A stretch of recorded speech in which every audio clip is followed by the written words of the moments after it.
جو انسان جتنا خاموش رہتا ہے وہ اپنی عزت کو اتنا ہی محفوظ رکھتا ہے۔ کبھی ایسا بھی ہوتا ہے کہ الفاظ سے کہیں زیادہ دوسرے انسان کی خاموشی زیادہ تکلیف دیتی ہے۔ اچھا تعلق بھائیوں کی طرح ہوتا ہے جو ہمیشہ خاموش رہتا ہے مگر آپ کے پاس رہتا ہے۔ دو جگہوں پر خاموش رہنا افضل ہے، جب تمہارے پاس الفاظ کی قلت ہو اور جہاں پر تمہارے الفاظ کی کوئی قیمت نہ ہو۔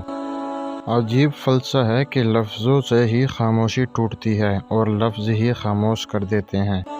جب درد حد سے بڑھ جاتا ہے تو انسان روتا نہیں بلکہ خاموش ہو جاتا ہے۔ خاموشی ہتھیار ہے ان بعض لوگوں کا جو لفظوں سے کسی کے دل پر وار نہیں کرتے۔ خاموشی ایک عجیب عبادت ہے۔ فرشتے اسے لکھ نہیں سکتے، شیطان اسے بگاڑ نہیں سکتا اور اللہ کے سوا کوئی اسے جان نہیں سکتا۔ کچھ باتوں کا جواب صرف خاموشی ہوتی ہے اور خاموشی بہت خوبصورت جواب ہے۔ تم جتنا زیادہ خاموش رہو گے اس قدر زیادہ سننے کے قابل رہو گے۔ خاموشی کی بھی وجہ نہیں ہوتی، بلکہ کچھ درد ایسے بھی ہوتے ہیں جو آواز چھین لیتے ہیں۔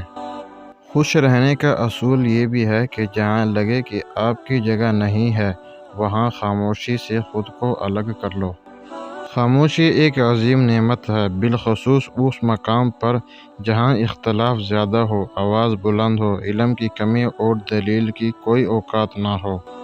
مضبوط لوگ ہمیشہ خاموش رہتے ہیں اور وہ کبھی کسی سے شکایت نہیں کرتے۔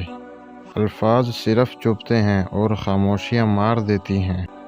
بعض اوقات خاموشی اختیاری نہیں بلکہ مجبوری ہوتی ہے، کیونکہ ستاروں کو انسان تب گھورتا ہے جب زمین پر اس کا کچھ کھو گیا ہو۔